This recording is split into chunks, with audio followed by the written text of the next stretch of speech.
Hey, everybody. Wasn't sure I was actually going to get a stream out today. So I'm glad it all came together. Uh, Krista says they're looking forward to this, even though they spent way too much money on Kickstarter. I hear you. R mentions Axe, aka Adventurer Conqueror King. I think the S is for system.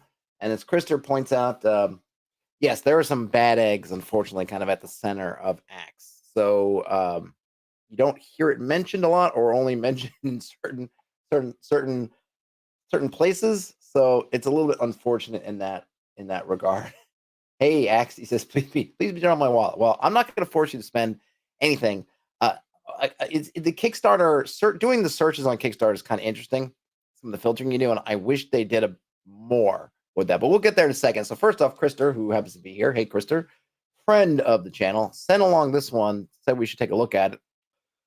It's called Source, all uppercase. So maybe Source and TimeStrike. Build interactive worlds for limitless tabletop gaming with Source, and play TimeStrike, an accessible war game / boss battle royale. So it seems cool.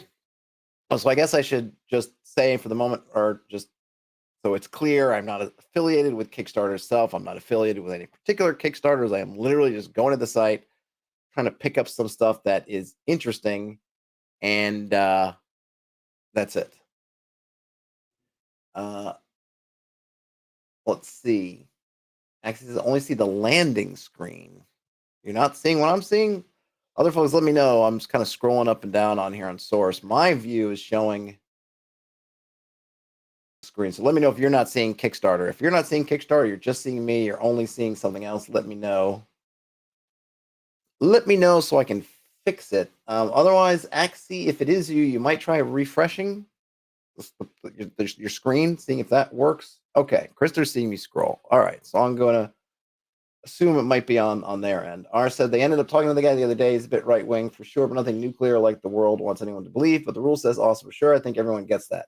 Yeah, I haven't gone into it enough. R. I think he's pretty far. I mean, he's into short mustache,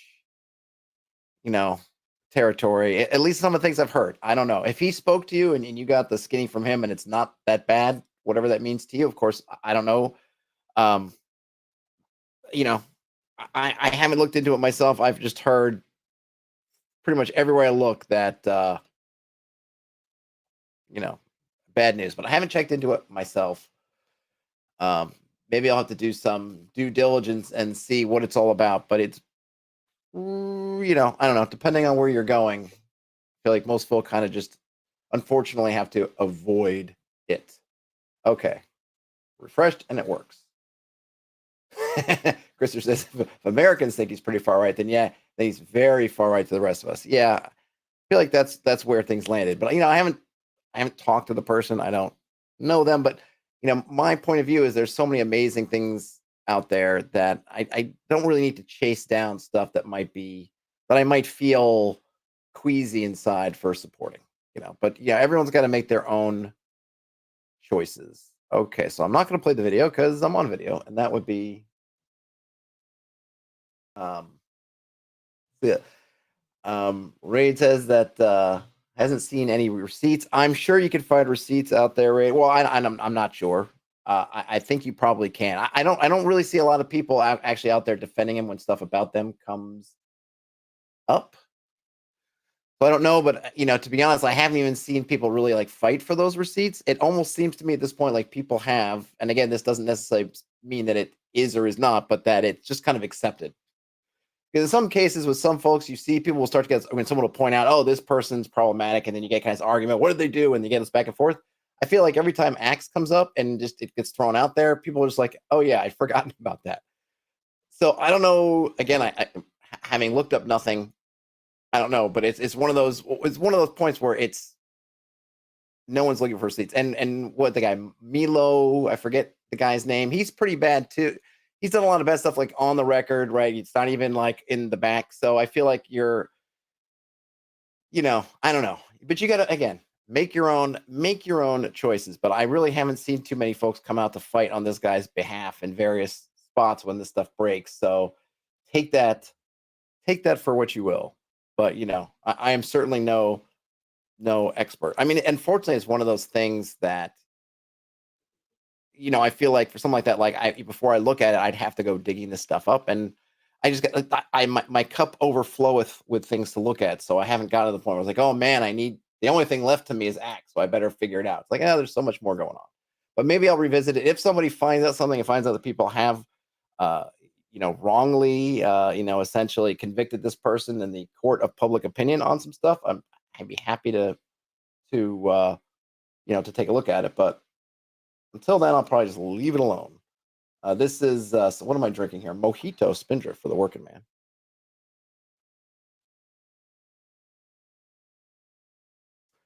But yes, it is a shame because the Axe stuff, a lot of it would be right up my alley. And I did buy the book. Like I have the hardcover book somewhere, I think, because I did buy it back in the day before I knew, either before this stuff came out or before certainly I became aware of it.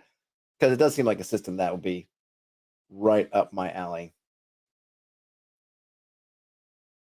Let's see. So here we go. The story. Welcome to the Adventure Together Games Kickstarter page featuring Source, which is a modular tabletop gaming system, and TimeStrike, a boss battle royal. And the first game designed to be played on Source. Okay, so Source, I guess, is a framework, and then TimeStrike is the game. Well, I think they made that pretty clear. What do we got here? Patent pending Source system inspired by the best world building experiences, both virtual and tabletop gaming. What are those inspirations? I'm not sure.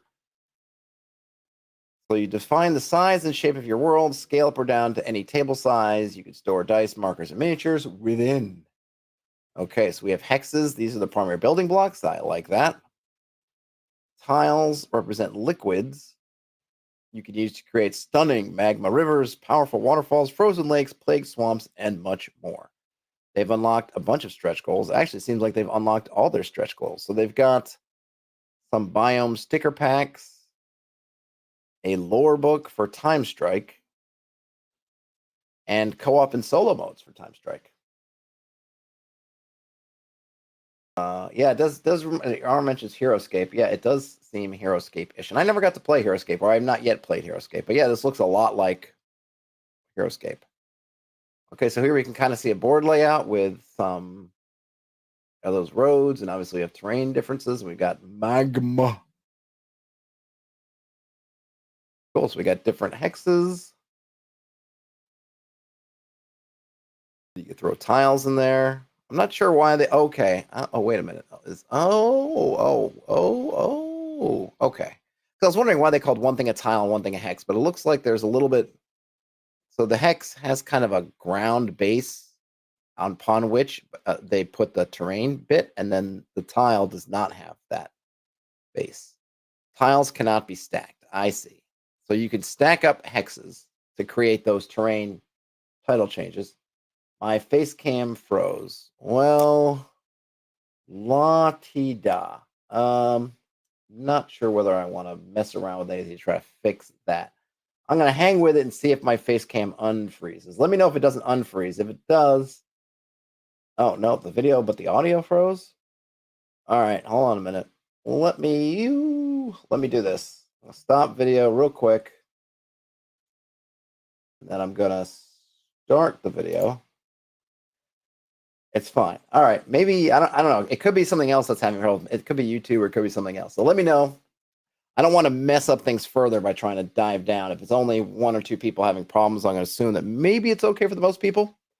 If it isn't, then go. But I'm gonna press on. All right. So tiles cannot be stacked. Hexes can be stacked. I see. Now we got a we got a little time lapse of them stacking up and making some big terrain. Okay, good. Everything seems to be working. That's cool. So what you can build? The Source starter set, Source Deluxe. I guess you just probably. I'm guessing that Deluxe gives you more tiles and hexes, and then the double decker, which has the biome theme. Very cool. I mean, it looks really cool. What do you get here? So you can build your own. So you get water, dune, obsidian biome, stone biome, roads, blank, hexes. I think the other thing would be, are they going to have structures that you're going to be able to put on? They have muddy battlefields, frozen tundra, The frozen tundra. And then you get to TimeStrike, which is where you get some minis and such. All right, so it looks like the source is just a terrain, but it seems like TimeStrike has things like trees, which look nice.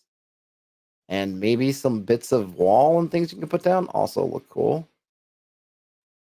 All right, how to play. You build the TimeStrike, you transform, you can scale it. I mean, it looks really cool.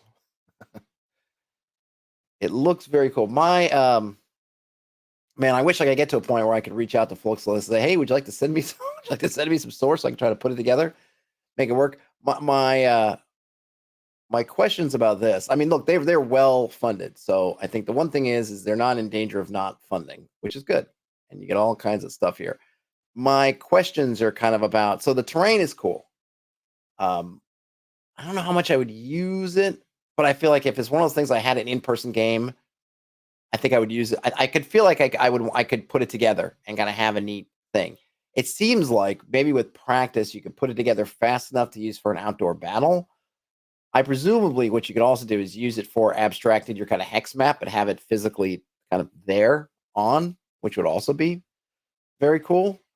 It would almost be neat if they kind of had some. So in case you wanted to use it at sort of a hex crawl scale to have terrain toppers that would fit more that scale as opposed to battle map scale.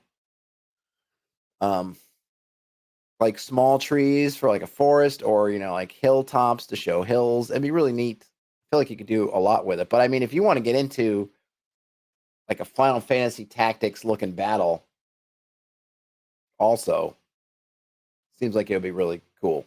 Minis look good. I mean, minis are nice. I'm not someone who's going to go ooh and ah over minis because I don't paint them at the moment. I actually have a ton of minis, but they're all parts of games, and I don't usually think of them as having a minis collection. But they're not something I really look at. But these seem pretty enough. I don't know. I know that sort of Games Workshop seems to be at the high end of minis. I guess Simon and the board gaming world is also kind of at the top of minis, but these look good. Look like I have a decent amount of detail. See, Dave asked if I've seen the Hexed Hills stuff. I have not. I'll have to check that out. Christopher said, "I think it would be neat for building a hex crawl map as players explore the world. Would go great with random generation of the hex map." Yeah, I mean, totally. And I think if they had kind of smaller terrain, or you could make your own somehow to do that, kind of at that zoomed out level, it would look really on. I think having a physical hex map that you could place on the table and then use a mini to represent the party and kind of where they are, and maybe have a little town or city or fort or castle terrains or kind of almost figures that you could plant on there would be really cool. I mean, the only thing would be if you can't keep it somewhere all the time is how quick do they? What's the setup and the teardown? Time. How long does it take to set it up? I mean, that's the thing with a lot of board games. I think it gets talked about some, but there's so many games that I just want to play. But then it's just sometimes I just think, man, I don't have the time because it's not just the time of playing the game; it's all that setup and teardown. I just don't have it. And I've definitely been times where I've wanted to play something and then not played it because I was thinking to myself, by the time I set all this stuff up, and then thinking about on the other side, I've got to tear it all down. I'm not going to have that much time to play, and I'm going to spend more time fiddling with it than I'm going to be enjoying it. So, I'm going to pass. All right, the Dave sent me a link to the Hexed Hills Discord. That'll be for another day. But thanks, Dave. I will check it out. I need to cull my Discords, by the way. I've did that a couple times before. I need to do it again. Dedicated gamers are a thing of beauty. Ray says, "Yes, I believe it. I believe it." Oh yeah, it would be great. I mean, yeah, it would if I had somewhere, and I kind of when I'm in the country, I kind of do have somewhere if I could clean everything up and get things the way I want to kind of have that. But yeah, normally I don't. Normally I got to be able to. The closest I'll get is if I'm home and my family's away, I might have, say, a Saturday, and I know they leave Saturday morning and they're coming back Sunday afternoon. Then maybe I'm like, okay, I've got this 24 hours or whatever, basically, or I could do that. But yeah, it's for longer than that. It ain't happening. It ain't happening. All right, so they got a lot here. So $299, $369. for $49. Tub of Source. Oh man, you got a lot there. Whoa, $8.89. It's Raining Source. Holy moly. And you can get all these different Source Golf. That's kind of cool. Oh, there you can get a tree pack, and then we get into TimeStrike. All right, there's a lot here. Well, you can spend as much as you'd like on this thing if you would like. Oh, and they do have some more goals. Okay, so I passed some goals, but there's more stretch goals they still have. And then they say open source. What is the open source system? Oh, okay. I mean, I it's kind of funny. They don't need to do the pitch. Hey, you can do this. You could use these tiles for other things. Like, I guess you didn't need to tell me that, but yeah, I guess it's no, I'm not trying to shame them or anything, but this is kind of one of those funny things. Open source tabletop gaming. Yeah, I know I can use this for whatever I want. You're posting it like this, like you're giving me something. It's like you're not giving me something. If I buy your terrain and I want to use it to do whatever I want to, I'm going to. But it's like make it sound like this is something you added in the system. Like I'm glad it's not closed source. I'm glad you haven't put some kind of weird code in there that like Keurig tried to do, right? Where if you remember with Keurigs, I guess they do this now. They didn't try to. They did it like newer Keurig machines. They put some kind of barcoding, and it was all kind. It was this way to try to basically turn something, a coffee machine, essentially into a subscription model. It was like good to know they're not doing that with the terrain. That if I take this terrain and decide to play D&D using it instead of playing time, whatever I can, but you're not really doing anything. You're just basically telling me I can do with this what I want. But hey. It's good. It's all good. And then we see the team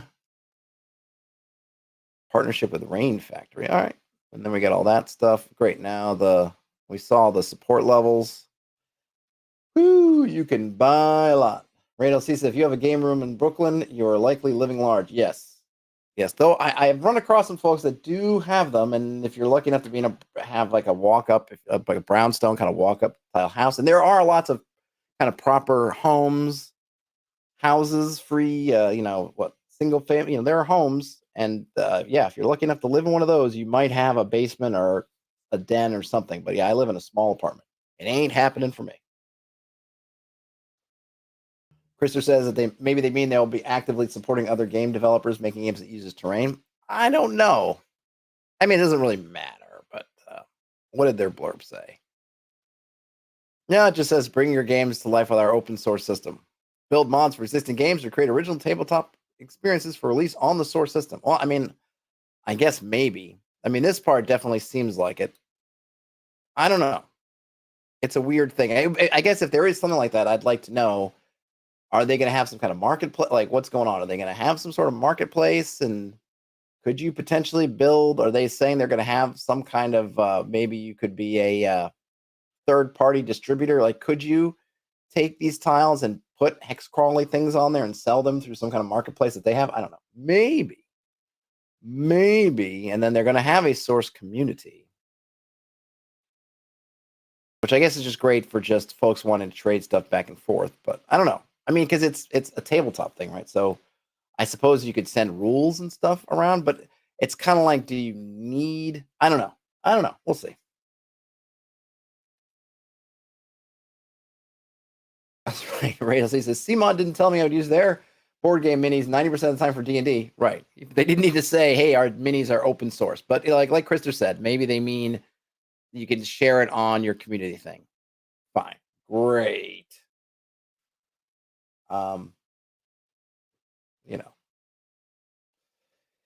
Axie says anyone who's going to spend that money is likely into wargaming enough that they've made plenty themselves. Yes, that's true. Or they have plenty already. Okay. So that was Source. It's cool. Source and TimeStrike. You can look it up. You've got how many days before this thing breaks? It is 25 days to go. They're well over their funding goal. So all things being equal, it should go ahead as planned. And that's it. Okay. So thanks for sharing that, Chris. It is really cool looking terrain. Very kind of has some of a Minecrafty hero quest kind of look to it. Looks really cool. Now, here's what I was going to say. So Kickstarter, I went to Kickstarter and I just threw in some stuff. I was going to look at OSR specifically, but turns out that when I went to look for OSR games that were actually live now, there weren't that many.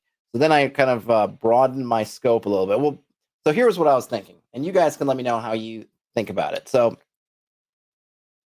there are like Shadow Dark or a Dolmen Wood. You have these campaigns that are making they're making bank, right? And if you guys want me to take a look at it and run through it, like someone said, hey, go check out Shadow Dark, and I did. I'm happy to do that. Not that my reach is particularly long, but I kind of thought, well, something I could do here is try to highlight some of the Kickstarters that may be getting not as well represented in social media. Like the Shadow Dark people didn't need me to shout out Shadow Dark. They had all the high caliber YouTubers in the tabletop role playing game space, or at least a bunch of them shouting it out from the hilltops over whatever.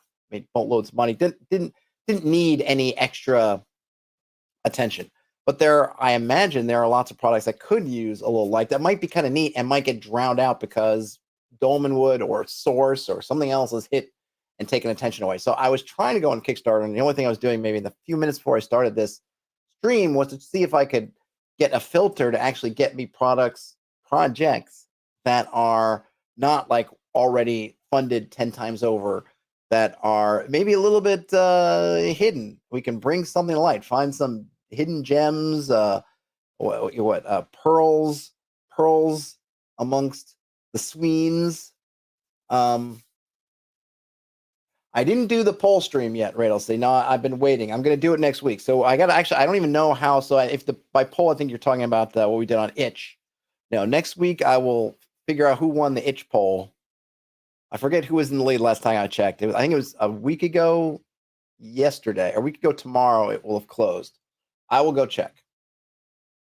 I missed the Mythos manual by a day or two. Oh well, it'll catch. Things will have a way of catching back up. So I tried to find role-playing projects in tabletop. I mean, on Earth. I don't know where else. Oh, okay. I guess I could narrow it anywhere on Earth. I don't care. I'm at least right now under 75% raised, and then I don't know what their magic sorting is, but it'd really be nice. These sort options kind of cruddy to me because you can't reverse them.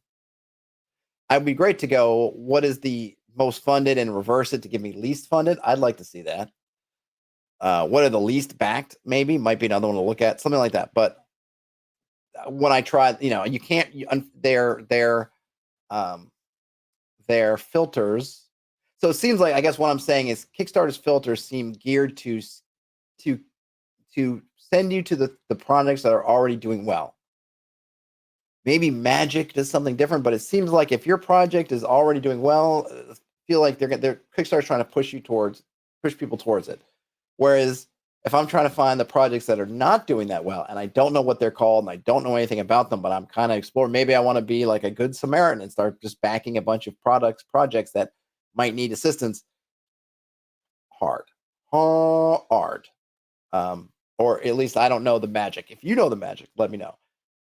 Even inside there, just looking at role playing, I might need to again broaden this out and just do more filtering on my own. I only found 5 that were under 75% raised.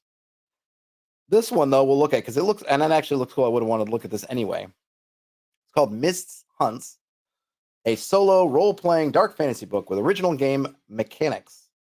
And it is by, who is it by? Can't see. It's got a video, but I'm not going to click on it. I won't keep reiterating this every time, but I just found this by chance, not associated with the product or with Kickstarter or anything to do with it. Just found it and looked cool. By G Gamey. They're first created. They're brand new to Kickstarter. I don't know if that's going to be good or bad. I suppose it's a risk. Raid says they've seen a few ads for Nimble to change 5e mechanics to move faster. I'll check it out. And Will Team Patrol says some projects may be suppressed or shadow banned. I don't know. The whole shadow banning phenomenon, it's so hard to get wrap my head around what's real, what's imagined. Is something really shadow banned? Because obviously the whole idea of the shadow bans, you don't really know you've been banned. I have no idea. It just found me interesting because I've never really messed around with Kickstarter's search before. That it really wants to point you to the stuff that's doing well, like the most this, the most that, the newest is maybe the only one that's kind of democratic in that it's and maybe ending when it's ending, those things. But you also, some of them, you end up bringing up stuff, all the people who've scheduled their Kickstarters, you just get all these scheduled Kickstarters in the results, and that's not helpful because I don't want to just look at stuff that is scheduled. So I don't know. I don't know what's going on. It ain't easy.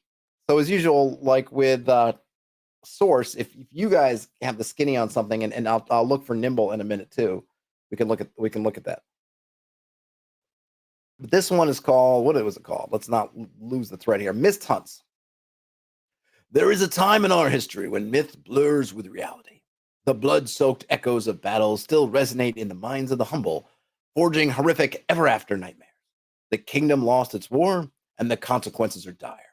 For this conflict was fought not against the living, but against a creature of the night. Okay. A decade had passed since the last time the creature was sighted, a decade of uneasy peace that teetered on the edge of dread. Whispers of its return hung in the air like the acrid scent of burning embers after a raging fire. The bravest souls dared not utter its name, for to acknowledge it was to invite the darkness closer, to beckon the storm that had lain dormant for so long. You were a mist hunter. You fought in the war against the darkest of creatures and lost. You have a debt to your kingdom, one you wear on your sleeve. The people are angry and scared. You, on the other hand, only wish to be forgotten. But peace cannot be granted, not while the shadow of your failure still haunts the very fabric of the world. All right, so there we got it. So you're a mist hunter. I kind of wish he just said what the creature is. I feel like you're hiding it, but why? But maybe the creature is something a mist, or the creature is from the mist. Not sure. The Dave says that Kickstarter doesn't want to shadow ban things. They make more money when things do well. Yes, right. I absolutely agree. But I think that also leads them, again, to kind of skew the filters to send you towards the stuff that are also likely to succeed or already succeeding, because then they're guaranteed money. Whereas if they send you to the ones that could really use your funding more but are more likely to fail, then they get bupkis. So it's kind of a double-edged sword, if you will, right? They want the rich to get richer because those are the funds that are definitely coming in. And the bigger those pieces get, the more they're getting. Whereas if they send you towards a bunch of little people, it's diminished. So, Kickstarter giveth and Kickstarter taketh away. What is Mist Hunts? Mist Hunts is the perfect mix between a solo role-playing game and an immersive dark fantasy novel. To play, you will only need a pen, paper, and a set of dice. All right. As Dave points out, that isn't shadow banning. No, I wasn't saying.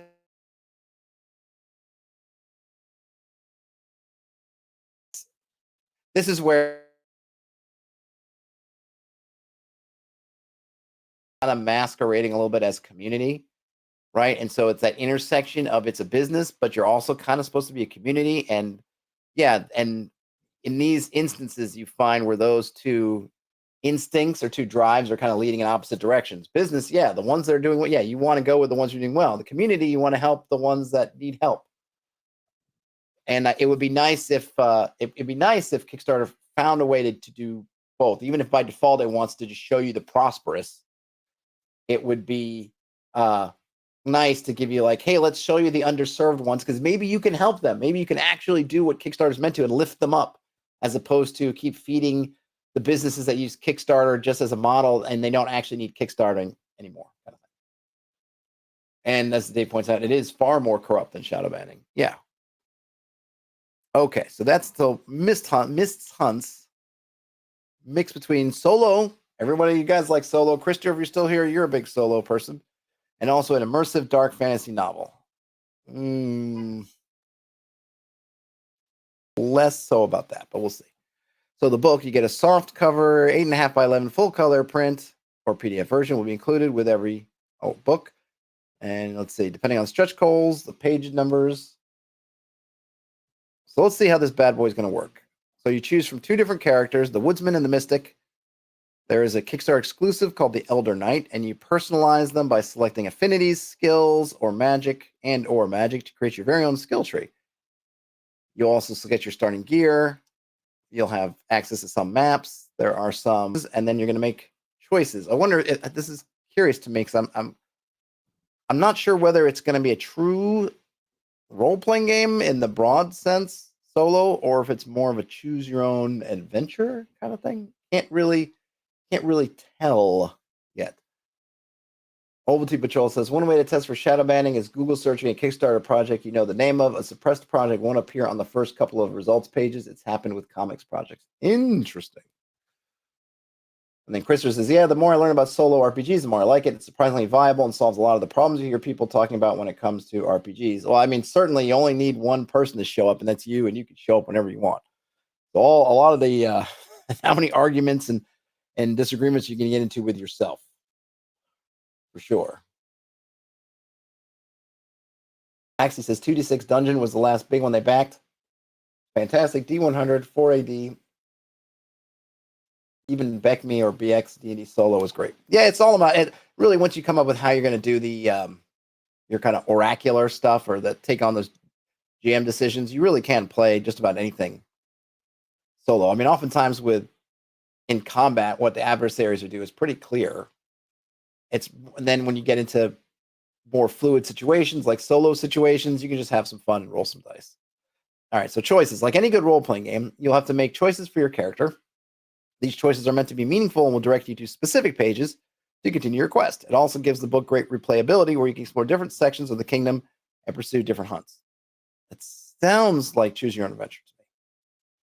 Of course, some choices will be locked and only available if your character possesses certain affinities or skills. I think the other thing, there's a lot of board games that kind of do this sort of thing. I think of what was that, like that Dark Camelot game that did really well a few years ago? There's a bunch of these where they're basically stories, but you board game out, but it has that kind of choose your own adventure part where as you're doing things, you're flipping the pages of a book and reading the text and going, but just with, a board and minis and stuff.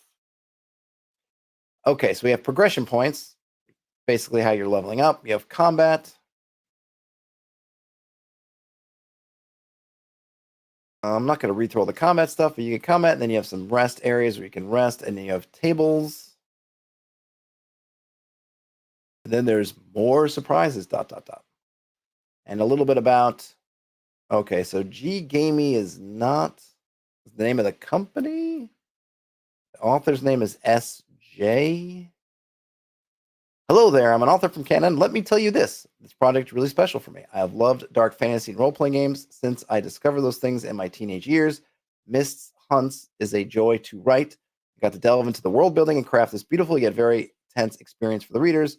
Enjoy your time in the world of Mist's Hunts. A couple of typos there, but and I don't know, I kind of feel like Mist's Hunts, I don't know, Mist's Hunts, just something about that doesn't quite roll off the tongue. Maybe. Okay, so they've got some stretch goals, which they haven't gotten to yet. They are using AI content. So something to be aware of. What are they using? Okay. So some of the artists have chosen to include AI in their workflow. All right. Just so you know. Do you have the consent of owners of the works that will be used to produce the AI generated portion? Okay. So basically, it seems like maybe what they're doing is they're going to use AI to generate images as inspiration and then maybe paint over them or use them as, kind of whatever. Okay. So then how much is it? The PDF is $15 American. Print and PDF, $26 American. And then print version, PDF version, and a set of dice, and some character sheets were about $33 American. So that's not, I don't think that's terrible. We don't know how long the book will be, but that's cool. I kind of would have liked a writing sample. I'm a little bit wary of the, it feels like there's going to be a lot of reading, which I'm not opposed to, right? But if there is going to be a lot of reading, then I kind of want to see a sample of what the writing is.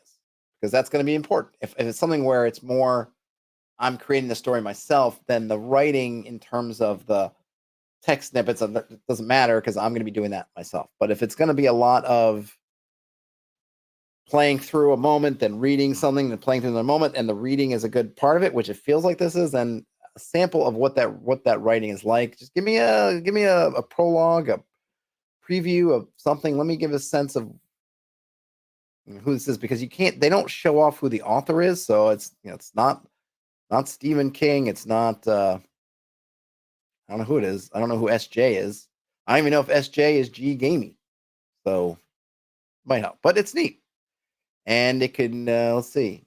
26 backers. It's got a ways to go, but it also has a whole month. So there you have it. Hey dudes. Let's see. Probably seems like a choose your own adventure with some RPG mechanics. It seems like it, yeah. Which is not. It wasn't bad. I mean, I used to enjoy playing those. I could probably enjoy playing them again. But yeah, I do think I'd like to see kind of what is that text like? Give me a right example. All right, so basically I can only find 5 using my criteria. So I'm gonna have to expand myself. But let's just look down here. We've got this one's interesting. Astral Hunt. I'm gonna open a new window actually. Anyone familiar with this one at all? Parhelion Astral Hunt by Alexander Huddock. First one. Their first Kickstarter. So because this is an interesting one, just in terms of when I look at it, right? Because you think, I'm so used to kind of zine type Kickstarters, in which case $1,300 would have been 100% funded already for most, for the kind of your normal zines. This one, they're looking for almost 50 grand. And this $1,300 only by 6 backers. So I don't know if this is the situation, because I know some folks do that, and I don't think there's anything wrong with it, but we'll have like friends and family go in and just kind of, I think, sort of what's the word, prime the pump a little bit. But that's a lot. It feels like, what does that mean? People are spending like $60, $70 a pop. So let's see what's going on with Astral Hunt. Axie says that Wolves of Langston is a good solo 5e choose your adventure. Oh, cool. So the story for this one is skulking in the thin alleys of Rishal. 4 individuals hide, hoping to slip past the terrified mob undetected. Whether or not any of them have done anything wrong is unimportant. The mob won't care if they are found. The strange marks that each of them have set them apart from regular people. They set them apart to be seen as monsters. Former friends, family, and lovers have all been led astray thanks to the emergence of that starborn monstrosity. What is that starborn monstrosity? Missing something there? A beast that steals the very limbs from its victims and uses them for itself. A creature that is patient, intelligent, and cunning. The group skulks in search of the monster, hoping to end the pandemonium that has befallen Rishal. Whether or not they are able to kill the creature before the city is lost completely to the ever-corrupting flesh of the beast, and before they are killed by those they once called friends, remains to be seen. The Astral Hunt has begun. Use a little tweaking. I think an editing pass on that paragraph would not have been horrible. All right, but we get the idea there. So we have some folks that are marked. They're hunting some starborn monstrosity that steals and seems to kind of do maybe a sort of a thing kind of thing where it's taking bits of people and using it for its own ends. And there's a ticking clock of, are they going to be able to kill it before it takes over the whole city? Who knows? Okay, so what is Astral Hunt? Astral Hunt is a gothic fantasy tabletop role-playing game and a debut system of Parhelion Games, LLC.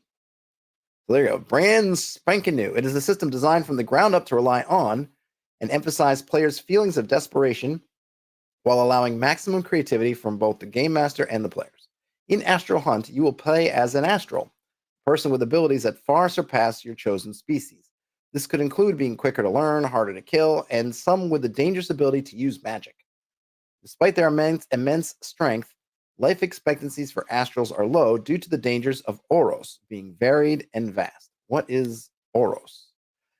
It always bothers me when they'll just kind of throw us in there. Oh, the dangers of Oros. Like, we know what that is. We don't know what Oros is yet. It'd be nice to tell us that. I'm also, I feel like I'm harshing on this one. I'm not really meaning to, but Astral's in a role-playing game sense, especially kind of in a fantasy role-playing game sense, it has kind of a specific meaning but they're using very differently. And I wonder if they're going to kind of be running uphill, so to speak, against people, and when they're going to see Astral, what it means. Because I'm immediately thinking you're going in the astral plane to hunt something, or maybe something from the astral plane is hunting you. My first thought would be, ooh, this is some adventure that's going to take place in the astral plane, and you're going to be hunting some creature. Someone said, nope, that's not it. My second choice would be, okay, something from the astral plane is coming to hunt you. And then they'd say, nope, an astral is just a person, kind of like a mutant or a superhero or someone with kind of special abilities. And I go like, okay. But especially when you're in the tabletop space, you're here, I feel like by going with the name Astral, knowing how the term is used 99.99% of the time, it seems a little odd to use when you could use any number of different words to describe person with mystical ability. Actually said they would have thought astral is a sci-fi element. You could do that too, but I always think fantasy first. But yeah, I think I don't even know what astral would be in kind of a sci-fi sense, but yeah, that might be too. It just doesn't speak to me as being hero. Like, just use something else. There's all kind, and the thing is too, is it's kind of, the other problem with it is, as a word for this, is it's kind of vague and generic. Astral, what does it mean? I mean, you've got this, you're creating a fantasy world here. I'm assuming it's fantasy world, maybe not. You're coming up with this world. What do they call people with this thing, right? With a sign. They could call them the signed. I don't know. They could call them the branded.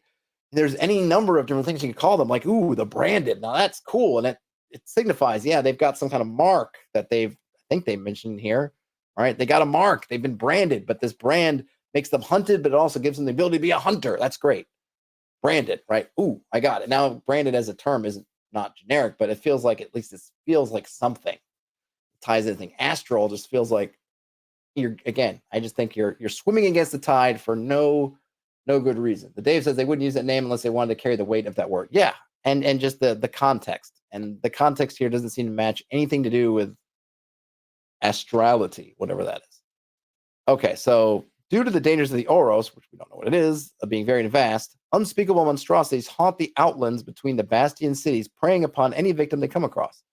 Cities bring a different set of threats as the people fear and hate astrals due to accidents that happen with the common disasters that occur from an astral losing control of their magic. But not all astrals have magic. They just said it could be... Okay. Well, maybe all astrals are just blamed. Even the landscape itself can be fickle and dangerous, bursting into flames with little warning, or a rupturing and soaring into the sky, and that's before even mentioning hostile astrals. So how will you survive? Again, this could have used an editing pass. An editor pass. I'm going to guess that this is not a Parhelion, and again, I'm not trying to be harsh on the vibes, but I'm guessing this is a small company, because there's some kind of run-ons and some of the punctuations maybe not where I would put it, and they change. There's a couple times where the verb tenses kind of change for not a great reason. Could have just used a little. I feel like this is something that maybe it's a one-person shop and they wrote it all out there and got it out there, which is what you need to do, but maybe could have used a little spit and polish, send it to a friend to have him read through it. Actually says Star Wars astrogation. Oh yeah, that's astrogation, I think, right? I think, as opposed to but there's like astronomy. So actually it's kind of like astronomy and astrology sort of thing. I think it's called astrogation, but yes, I can see what you're saying. Hey, Ian. And I think there's meant to be a connection. I mean, it'd be good to look at I'm not even sure what the first source of astral like a plane is from. Is it from D&D? Did D&D get it from some kind of Appendix N book? I'm not sure. But a neat thing to study on. All right, so creating a desperate situation. Astral Hunt is a game that explores desperation with systems handcrafted to promote impactful roleplay and tense combat. So what systems give this game its identity? A setting that maximizes the dichotomy of being both hunter and hunted, pushing players towards difficult situations. Okay, so they're definitely a main setting point, this idea that you are not just kind of the hero doing the things you want, but you're also being hunted at the same time, which is a cool twist. The reality that players are shunned by society, making meaningful and lasting improvements, something that is difficult but highly satisfying. So this is kind of, I suppose, a bit of an interesting twist also, in that you're not going to have what we usually would think of in, say, having your home base or your town. You just get back to town and then you're kind of safe. You can do all your stuff and you can go to the inn. You can talk to the shopkeepers. Well, apparently this one, it's not going to be that easy or safe for you to do. Everything's going to have to be on the hush hush. Hey, Colin. Oh, actually, says the astral plane was first mentioned by Plato and Aristotle. Well, there you go. Can't get better than that. Okay. An exhaustion system that constantly makes players anxious as to how much they should exert in case of a more dangerous encounter. All right, that's interesting. Chaos magic that makes a player's most powerful abilities also their riskiest. Okay. A mental and physical trauma system that makes every key mistake have lasting and dangerous side effects. And then diseases that make players' powers fluctuate. Well, there's a nice tongue twister. Diseases that make players' power fluctuate depending upon their health, forcing them to act even when conditions are far from ideal. Oh, okay. So according to the philosophers of old, it was a place of nebulous ideas, composed of ideas, concepts, that sort. Ah, cool. Magnus says that D&D should describe the astral plane more like the world of forms. I suppose they could. But the astral plane now is such a strong identity. I suppose they could do something else if they wanted to. Actually, you enter a cave, you see a face. Okay, so here's what I'm gonna say. I would like to read this book. I think it's gonna be interesting, but I don't want to say I'm dubious of it, but a couple things make me nervous about this.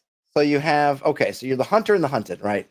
And that I think is cool. I think it's cool, but it's going to add a lot of tension because you're not going to be able to really relax, or who knows? I mean, that's kind of going to be very table dependent. But it seems like you're going to be always have to have kind of one eye on the door, which could make for a kind of a neat thing, right? It's you're playing both as the renegade and also kind of as the I don't know, the posse, basically. You're chasing somebody, somebody's chasing you. Now you're shunned by society, which means that it's difficult to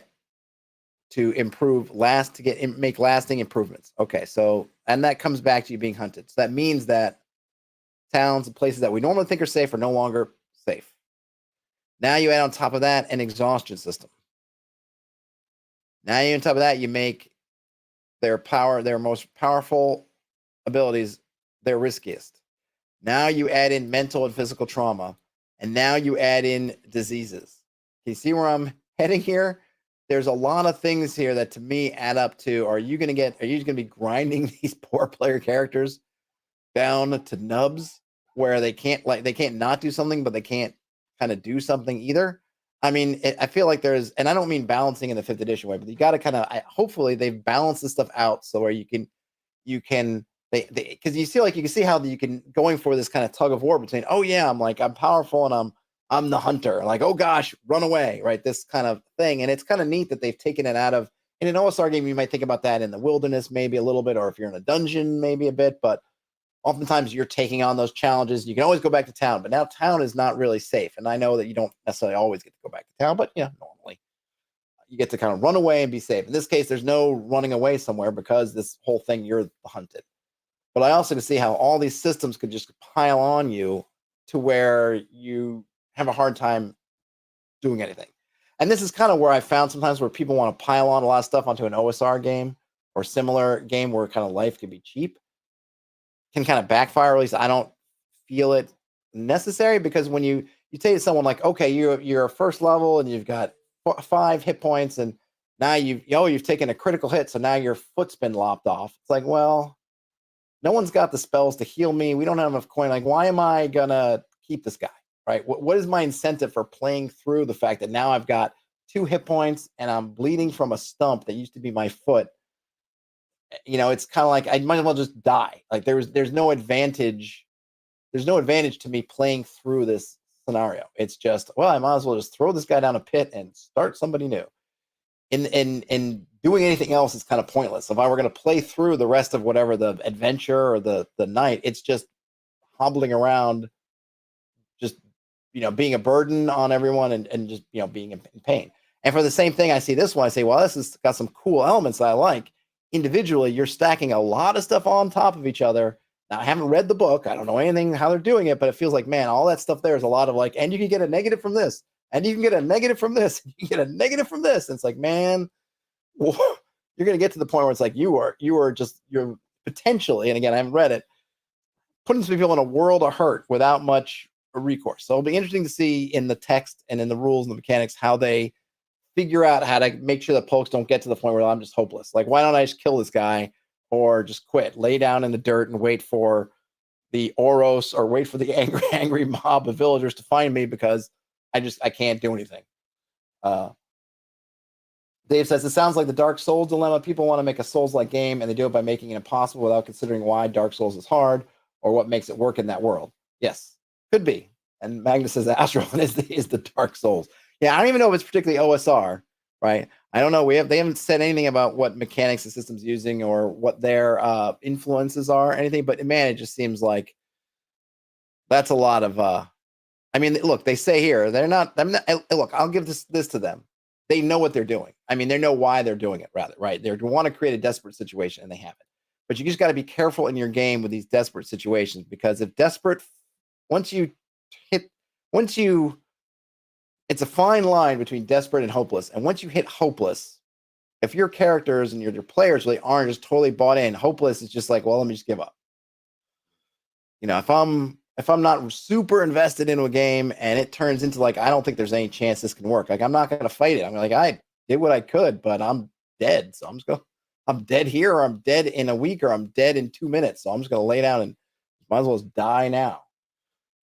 All right. Talents used outside of combat and role play scenarios. That's great. Weapon proficiencies in martial arts. Awesome. And then we have magic. And then we have, Oros is the world. I see. The name of the world, maybe. Dews says that they agree. Delta Green can suffer from this, and it treads the line carefully and, in their opinion, gets the balance correct. Even so, being constantly ground down, hunted, paranoid can be a lot for a long-term game.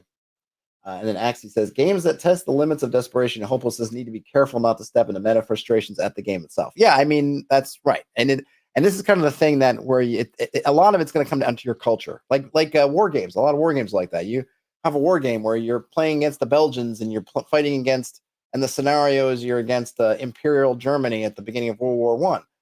The goals for the Belgians aren't, you're going to win, because the game is trying to mimic some spectrum around what really happened in life, which is the Belgians don't win. It's a matter of, can you kind of turn this Pyrrhic, kind of make whatever the Germans are going to do into sort of a Pyrrhic victory for them? Can you hold off in certain key areas? But there's no like, you can win. Like, the Belgians are never going to take Berlin. It's just not how the game works. But of course, in a war game, a historical war game like that, you go in with that mindset, knowing I have kind of this spectrum, and it's going to be pretty grounded to this situation, at least. And you also kind of know, well, what happened. So you could take solace in the fact that it's not, whatever you do is probably not going to be vastly different from reality. In a game, though, like these, you have to make sure that you're really letting your players know, hey, you are going to be desperate. It's not going to be tense all the time. You're always going to be walking this razor fine line of, I barely have enough resources to get by, or I'm losing it. And then how can I get back? And do they give you the mechanisms to be able to get back? Because once you get in that sort of spiral of, I don't feel like I can get out of this, whatever situation is, then yeah, the game becomes trouble. And the players get angry at the game. They get angry at the GM potentially as the messenger of all this kind of game stuff. So not to say it can't be done or shouldn't be done. And I like a lot of the elements, but that's a big stack to try to figure out how to keep all this stuff from just overwhelming you. Magnus says their next work call was canceled. All right. Huzzah indeed. So the astral hunt shines brightest with the hunts that take place within the game as battles against the great beasts of Oros. See, edit, please. You're killing me. You're killing me with the lack of editing. All right. Astral hunt shines brightest with the hunts that take place within the game. Okay. These are battles against the greatest beasts of Oros and that's where all the mechanics come to a head. In order for a hunt to be successful, players must learn about the monster through role-playing, investigative work, speaking with survivors who were attacked or witnessed an attack. And then there they put the period. Learning behaviors of beasts through multiple probing attacks against it, and finally preparing gear, spells to finally bring down something that is beyond reality. Okay. I don't know if it's a native beast of the planet or the world. Is it really beyond reality? I don't know. All right. So it seems like what this could be is, I feel like what this is telling me is giving me kind of a Monster Hunter, or what's that, Kingdom Death Monster kind of vibe. That maybe the kind of game loop you're going to be doing a lot is, it's almost like Monster of the Week in that sense of, there's some monster out there doing stuff. You gotta go through a process of investigating, finding survivors, putting together piecework about what this monster is, maybe what strengths are, weaknesses are. Obviously, you're trying to do that also while still dodging whatever authority or whatever group is hunting you.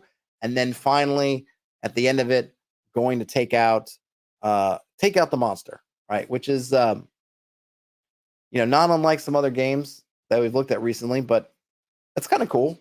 I'm down with that. And it definitely kind of has that same, if you want to look at it, think of it as sort of Dark Souls, a similar thing, right? There's, or maybe what's the Dark Souls open world one that everybody loves? Blah, blah, blah, whatever that game is that I can't recall. Concept of, that thing's out there in the distance, or whether you metaphorically or physically, and then you want to do all your research and you go and you hunt it down. Now, I wonder, this seems really cool for an episodic campaign if you're just doing like one thing at a time. I'm curious how that would evolve in your campaign, because at least for myself, I don't know if that's all I want the game to be. Elden Ring. Yes, thanks. Thanks, Dave and Ian. Yes, Elden Ring. I don't know if for a whole campaign that would be enough to pull me along, unless it's really dynamic, unless the comment stuff is really interesting and dynamic, and also that your powers, because it feels like, if everything's really geared around getting to these kind of building up boss fight, and then you go back and build a boss fight, then those fights really have to be something special. Okay, so then who we are, it's Alex Huddock, owner and founder of Parhelion Games, very small indie game studio, and then Astral Hunt is their debut game. All right. They started working on it last year. Monster artwork is by Beyond the Tavern, and the banner was done by Nelly Diel, or Neil Diel, I don't know. No AI on this one. And then what are the rewards here? Whispers from the Stars is $1. Let's see. PDF version's $20. Core and the Game Master's Guide, is that PDF? Okay, so the player, so if you just want, okay, so the first version here, just a player's guide, $20. This one, you get the core rulebook and the Game Master's Guide. So there's those two books for $40. Is that print or PDF? Everything is $65, so you get. Oh, that has a bestiary. Okay. It's hard to tell if these are print or. Yeah, I can't tell. Hey, Alberta. Actually says I still have no idea what mechanics are supposed to be engaged with. Yeah, so there are some issues here. And one, the text could use an editing pass for clarity and editing, right? I think this speaks to probably that this one person just doing everything themselves, which I totally get, but especially when you're putting a live, sweep through and do some cleanup and editing polish. Also on the rewards, I can't tell with these. 65 seems like it's PDFs. I haven't seen anything about print, so maybe there is no print, but this one doesn't tell you whether it's print or PDF either. So it's not sure what you're getting. And yeah, tell us, we don't have any idea what kind of mechanics we're using. Is this D20? Is it 2D6? Is it D6? Is it some kind of dice pool? Is it using something else? Is it using D30s? Like what is it? Like give us something. You're bringing a whole new system out. I feel like it is incumbent on you to kind of sell some of that system. Because it doesn't say if it was They say the system is designed from the ground up to do this thing. Well, how does it do that? How do the mechanics? We got a lot of the setting information. How do the mechanics enforce the setting? We don't, or help the setting. How do they work together? We don't know. We don't have any idea what the settings, what the mechanics are. We got a lot from the setting though. I feel like, again, I think it could be kind of edited a bit, but and there's no, a little bit about the rules. There's nothing. There's no looks at inside the book at all. So it's tough. So a couple people backed the $65, 2 people backed the $40. I guess that's everybody. Yeah. So this is one that if if at the Astral Hunt, if Parahelion never watches this, hopefully they won't. I'm not trying to be negative. Actually, I think it's got some interesting stuff, but I think it could use that polish. I think it could use some polish. I should be if you would like me to consult on your next Kickstarter or other game, feel free to reach out to me. If you'd like to hear this stuff in private and not on a public stream, reach out to me and I'll see what I can do. All right. Well, that's the hour. So what did we see this time? Well, I guess I didn't have to delve too far. So we saw Source, and I'll try to add some timestamps. We looked at Astral Hunt. We looked at Source plus what was that? TimeStrike, and we looked at Mist's Hunts. Actually, interestingly enough, 2 of them with Hunt in the title, which didn't even occur to me. If you have stuff, Nimble. Okay, let me look at Nimble real quick. Yeah, I will do that because I promised I would do that, and I am a man of my word. All right, Nimble 5e. Now my 5e knowledge, not particularly. So this one's 7 days to go. This was Axie brought this to my attention. I have no affiliation with them, no affiliation with Kickstarter, no affiliation with anybody. I am my own man. I am a human being. I'm not a number.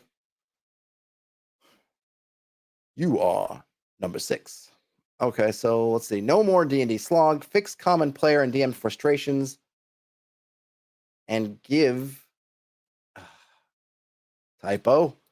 Interesting tactical options. Speeding up combat and play is I think this is also a typo. I think they mean interesting tactical options, not interesting. Okay. It's just my brain today. I think you're the first person that brought it up. I think did someone.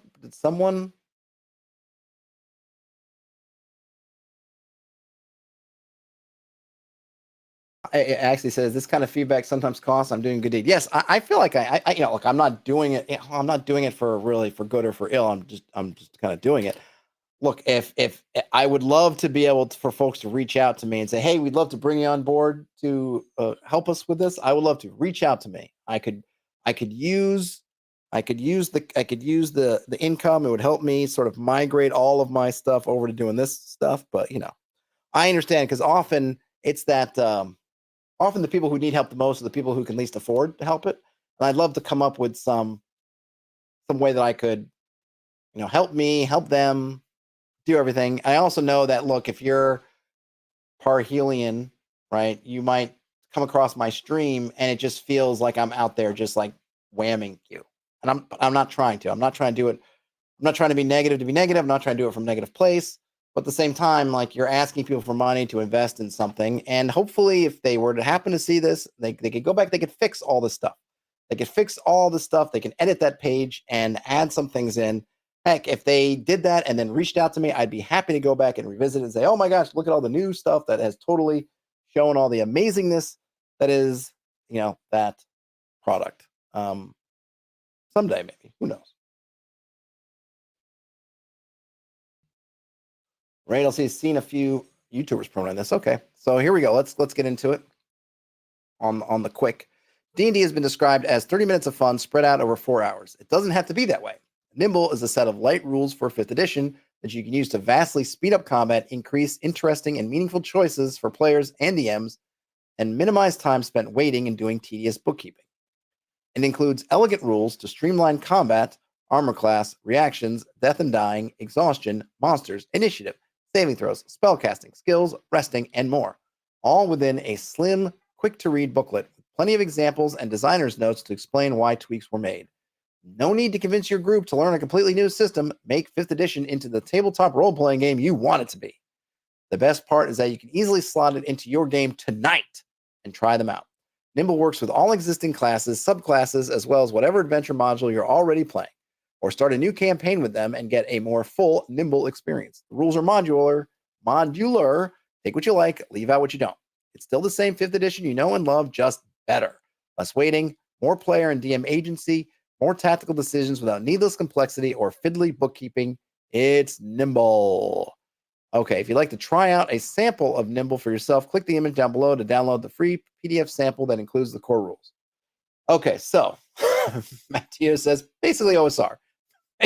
Maybe, Matteo, maybe. All right, so I will have to come back to the PDF maybe next week. So I'm not going to be streaming tomorrow because I'm going to be on the road to Claricon, 8 hours starting at 5 a.m.